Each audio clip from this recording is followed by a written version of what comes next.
Nosotros vamos a hablar con la ministra, Soledad Acuña. Acuña. Así es. ¿Cómo le va? ¿Qué tal? Buenas noches. Gracias por estar. Muchas Un gracias placer. por estar. A ver, empecemos por lo más fácil. Día de hoy, día de clases, ¿cuánto presencial, al menos en la ciudad, cuánto presencial, cuánto virtual, cuánto de clases, porque hubo colegios que no abrieron por el paro docente? Bueno, hoy fue un día bastante atípico porque recién anoche, a última hora, pudimos comunicarles a las escuelas la decisión de la Cámara que nos devolvía la capacidad y la potestad para tomar decisiones en materia de política educativa, y en ese contexto el jefe de gobierno decidió volver a la situación del viernes, que era la presencialidad en función de los datos epidemiológicos actuales, con lo cual hoy hubo escuelas que hubiesen querido abrir pero no pudieron por una cuestión de organización, otras que pudieron. Tuvimos cerca del 60% de las escuelas que pudieron ofrecer una propuesta presencial, el resto estuvieron virtuales, algunas, como vos decías, cerradas también por el paro docente, pero mañana ya vuelven todas las escuelas de forma presencial. También hoy hubo muchas familias que no pudieron reorganizarse para ir a la presencialidad porque se habían organizado con las familias, Sí. con sus turnos de trabajo para poder tener a los chicos en casa y bueno, fue muy tarde. Pero ya mañana van a estar todos nuevamente con presencialidad. Ahora, ministra, mañana hay 3 gremios por lo menos que han dicho que van a seguir con el paro. No estoy notificada de los 3, tengo una notificación de uno solo de los gremios, pero hay otros gremios que han manifestado que creen en la presencialidad, que entienden que es lo necesario, lo importante para los chicos, como por ejemplo UDA, que también es uno de los gremios mayoritarios en la Ciudad de Buenos Aires, que es la Unión de Docentes Argentinos, así como otro montón de sindicatos que lo han manifestado. Y más allá de los sindicatos que representan al 40% de los docentes, la enorme mayoría de maestros y maestras de la ciudad han dicho que la presencialidad importa, que vale la pena, que hace la diferencia y quieren estar en las aulas. ¿Por qué, ministra, han recurrido a la Corte? Porque lo que dice el Gobierno Nacional es no tomaron una determinación sobre las escuelas en virtud de meterse en la educación de la ciudad, sino que es una definición sanitaria. El presidente puso el eje ahí, retuiteaba lo que decía el Ministerio de Salud. ¿Por qué ustedes recurren a la Corte? En primer lugar, porque lo que se está cuestionando es la autonomía para tomar la decisión. No es como en el resto de las provincias donde hoy el gobernador de Córdoba, el gobernador de Santa Fe pueden decidir si continúan o no con la presencialidad en función de sus definiciones internas de política sanitaria, de las cuestiones epidemiológicas y sanitarias. Nosotros no podemos hacerlo. El presidente pasó por encima de nuestra autonomía y decidió por nosotros, creando una unidad geográfica nueva que no tiene validez política o jurídica, que es el área AMBA, digamos. Y cuando nosotros vamos a la evidencia, si efectivamente es una política sanitaria, tenemos que mirar la unidad geográfica mínima, que es la Ciudad de Buenos Aires, y mirar los datos de la Ciudad de Buenos Aires.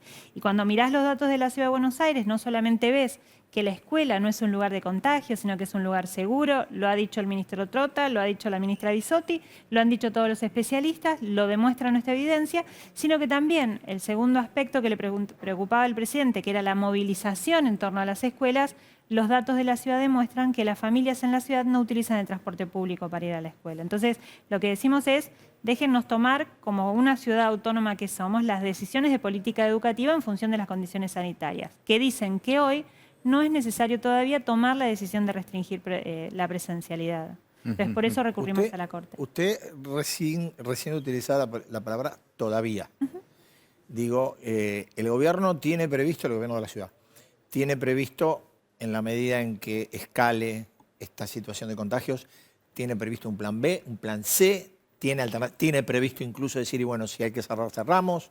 ¿Tiene previsto? Sí, absolutamente, porque como vinimos haciendo a lo largo de todo el último año de pandemia, hemos tomado las decisiones en un escenario de incertidumbre, buscando tener evidencias para cada una de las decisiones, mirando la experiencia internacional de aquellas ciudades y países que ya han pasado por este mismo momento y mirando nuestros datos y tratando de apuntar con políticas focalizadas para solucionar cada uno de los inconvenientes. Entonces sí, efectivamente tenemos 4 escenarios diseñados que incluso hasta el miércoles pasado habíamos consensuado en el Consejo Federal de Educación como lugares a los que uno podía avanzar o cómo ir reduciendo la presencialidad de las escuelas para que no haya tanta movilización de gente, cuidando aquellos sectores más vulnerables que hay que cuidar, los chicos que más escuela necesitan, digamos. Con lo cual tenemos previsto escenarios para que cuando las condiciones sanitarias lo requieran, porque lo epidemiológico va cambiando, poder ir generando también reducciones. Pero había como un consenso social amplio, generalizado, entre oficialismo, oposición, especialistas, familias, escuelas,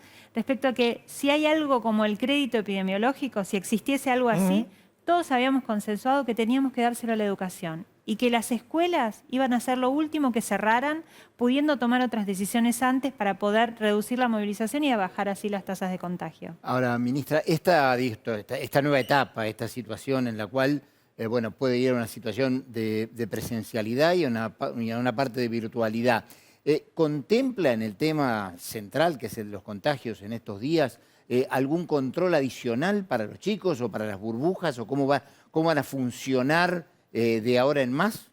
Mira, los especialistas, lo dijo la Sociedad Argentina de Pediatría, UNICEF, lo veníamos sosteniendo todos, por los datos concretos pudimos encontrarnos que en las escuelas no hay propagación del virus. Solo el 0,89% de las personas que transitan de las más de 700.000 personas que van a las escuelas entre docentes y estudiantes dieron COVID positivo durante el último mes. 0,89. Cuando hacemos el seguimiento de cada burbuja, que es la forma de organización de las aulas, de los estudiantes y los docentes, y encontramos una burbuja que se pincha, como se dice, porque hay un caso positivo, se hace el seguimiento de todas las personas que están en esa burbuja por parte de especialistas del Ministerio de Salud. Y lo que se encontró es que la tasa de contagiosidad, o sea, cómo se reproduce el virus, es solo del 0,012%, bajísimo. Entonces, la escuela no solo es un lugar donde no se contagian más, sino que cuando hay un caso de contagio se puede frenar la transmisión porque se hace la suspensión preventiva de las burbujas y el aislamiento de cada uno de los chicos y chicas que están dentro de esa burbuja y los adultos también. Con lo cual, ese seguimiento ya estaba. Hay acuerdo, incluso hasta el presidente lo manifestó, que el problema no es el contagio en las escuelas, porque es un lugar seguro si se cumplen protocolos, el problema es la movilización en torno a la escuela. Y ahí es donde volvemos a repetir que por eso hay que mirar los datos de la ciudad, donde podemos ver que en el transporte público, antes del comienzo de las clases presenciales y hoy, hay la misma cantidad de usuarios. Esto significa que las escuelas no suben gente a los colectivos y a los medios de transporte público, porque las familias en la ciudad se movilizan de otra manera, porque viven a 10 cuadras a la redonda de las escuelas, uno elige las escuelas por cercanía y se asignan las vacantes por cercanía también. Acuña, el presidente ponía el ejemplo de Angela Merkel, diciendo que Angela Merkel y Alemania tuvo que tomar decisiones respecto de las clases. ¿Usted sabe y nos puede explicar cómo fue lo que pasó en Alemania? Sí, por supuesto. Tomaron varias veces la decisión de restringir, empezaron en algunos momentos a hacer adecuaciones del calendario escolar porque estaban cerca de los recesos de verano al principio, entonces reacomodaron el calendario como para no perder días de clases. Fueron decisiones concretas, puntuales por periodos cortos de tiempo. Y también hay estudios que se hicieron a posterioridad del caso y de la experiencia alemana, que se hicieron en la Universidad de Londres, por ejemplo, que están publicados hace poquito, que dicen que en realidad en Alemania lo que pasó, compararon la cantidad de contagios de chicos en edad escolar cuando estaban en clase y cuando se suspendió la presencialidad. Y lo que se dieron cuenta es que los chicos en edad escolar se contagiaron más cuando las clases estaban suspendidas. ¿Por qué? Porque en la escuela hay protocolos, hay medidas de seguridad, es la actividad más protocolarizada de todas. Un chico que no está en la escuela está afuera, haciendo su vida de niño, salvo que estemos todos en lockdown absoluto, que no es el caso, entonces se producen más contagios. Entonces, ahora las decisiones que están tomando, las últimas restricciones que tomó Angela Merkel, dijo, las escuelas no se cierran, se cierra todo lo demás menos las escuelas, porque aprendieron también de su propia experiencia. Hoy los niños, cuando no están en la escuela, están realizando actividades de niños. De hecho, cuento la anécdota porque el domingo tengo un hijo que va a la primaria, el último grado de la primaria, me dijo, mamá, ¿de verdad el martes puedo ir a la escuelita de fútbol a la que va él y no puedo ir a la escuela? Digamos, él podía seguir haciendo sus actividades, pero no podía ir a la escuela. Cuando en la escuela hay más protocolos y garantías de seguridad que en cualquier otro espacio de nuestra vida común. Ahora, yo escucho las cifras que usted daba de lo que ocurre dentro de los colegios, de lo que ocurre en la movilización. ¿Cuál sería la explicación que usted le encuentra entonces a una medida o al DNU que tomó el presidente y que abarca el ámbito educativo del AMBA precisamente? ¿Cuál sería la razón? ¿De dónde estaría fundamentado? Bueno, ¿O por qué? La razón hay que preguntársela al presidente. No creo que atienda el teléfono ahora. Conteste usted nomás. Porque la verdad que hasta el miércoles, ese mismo día, a las 2 de la tarde, teníamos un consenso con su propio ministro de Educación, al que habíamos llegado con su propia ministra de Salud, que era que las aulas era lo último que se cerraba. Entonces, había un consenso, había un proceso de diálogo que se había iniciado muchos meses antes, que nos había llevado muchas horas de reunión y de discusión entre muchos actores que en general pensamos distinto. Estábamos nosotros, estaban los gremios, todas las provincias, los especialistas de salud, de educación, las organizaciones gubernamentales, no gubernamentales, perdón, especializadas.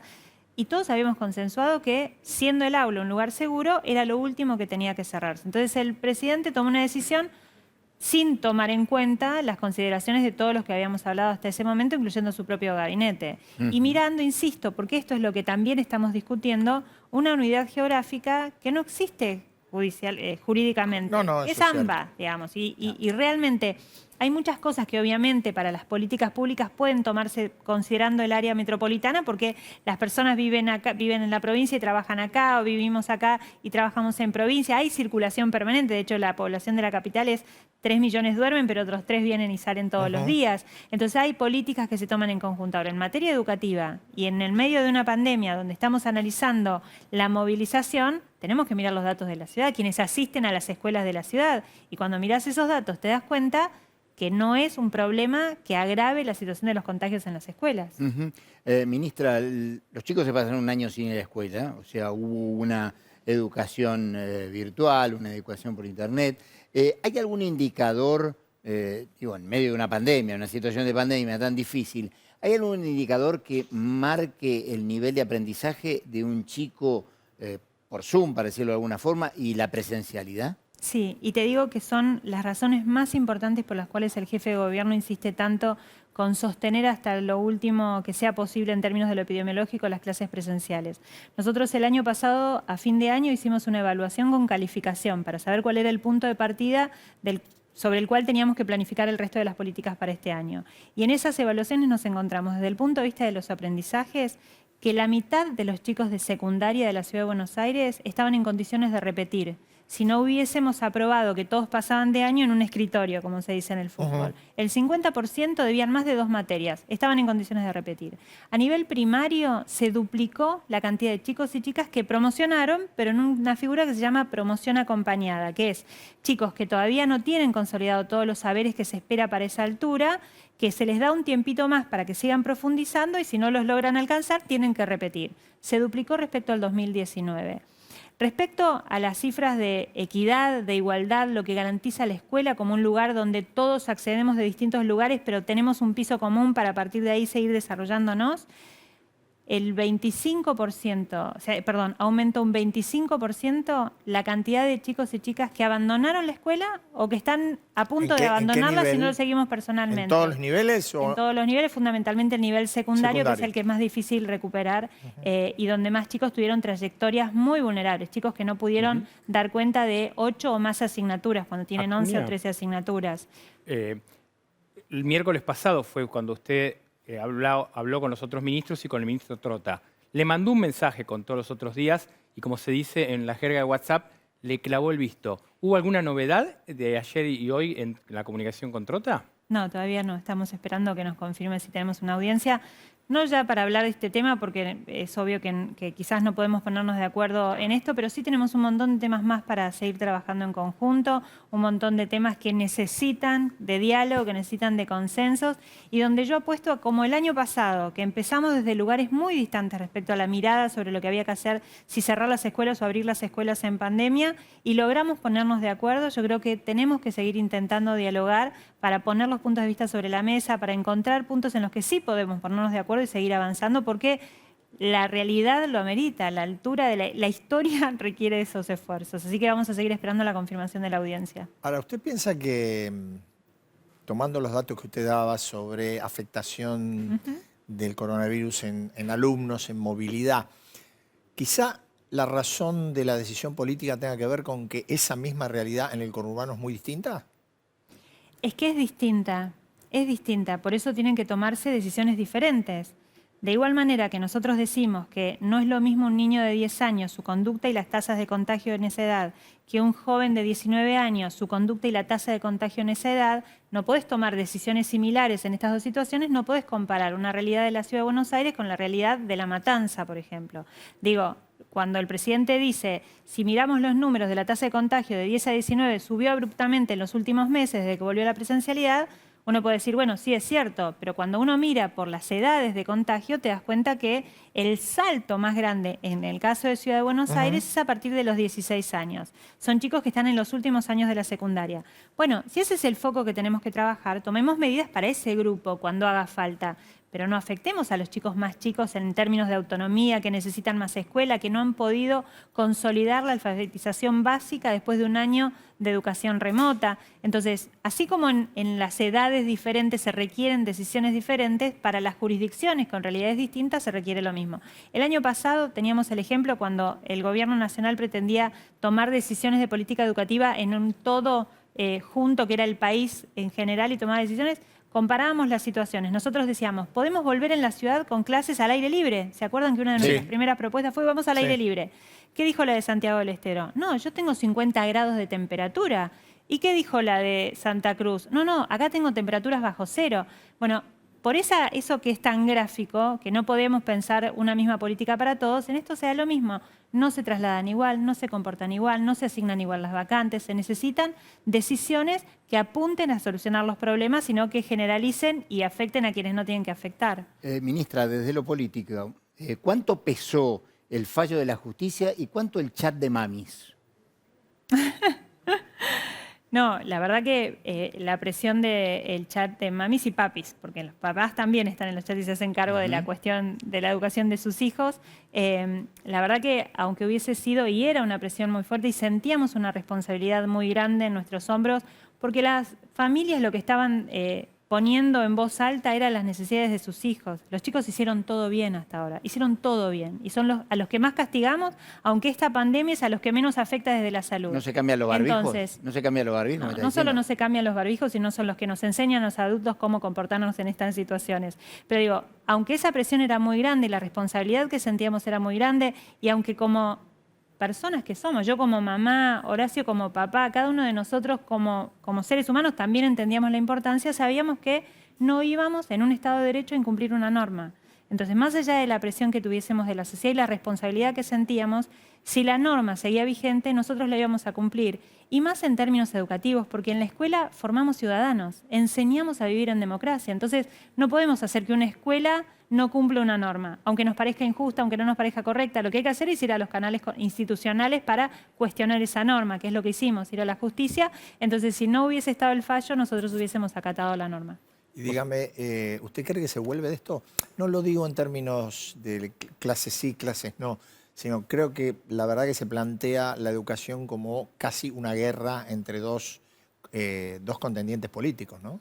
Y la verdad que es una pena. La verdad es que haya generado esta discusión entre adultos y entre la política no está bueno para los chicos, que es lo que importa al final de camino. Así que nosotros vamos, sí, hay vuelta, porque es necesario que tratemos de encontrarle la vuelta, que demos las conversaciones que tengamos que dar, las discusiones que tengamos que dar, que nos sentemos las veces que nos tengamos que sentar, que aunque nos sintamos ofendidos por lo que dice el otro, nos tenemos que volver a mirar a los ojos y decir, mirá, estos son los datos, esta es la evidencia, pongámonos de acuerdo sobre qué tomamos las decisiones y cuándo y cómo las tomamos, pero hay que seguir intentando. Y más con un tema que afecta tanto a los chicos y chicas de la Argentina y de la ciudad en particular. Ministra, gracias por estar esta noche, muy amable. Gracias a ustedes. Gracias, buenas noches.